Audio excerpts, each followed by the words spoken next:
Who likes maths? You like maths? Oh my gosh, I love you guys.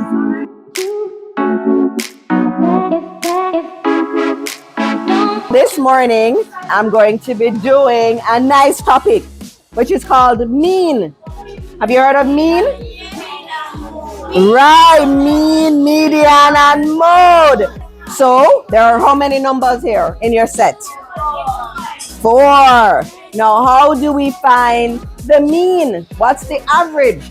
Yes, what would you do? So we need to add it up so we know what's the total number of mangoes. We have 20 mangoes and we know that we're dividing it. We want to share it up with 4 people, right? And so you could take out the 20 mangoes and put them in front of you and give each person you go around. There we are. So that's one way to divide it up, right? Because you know everybody got the same amount. How many did each person get? Which is what you said, because you're just brilliant.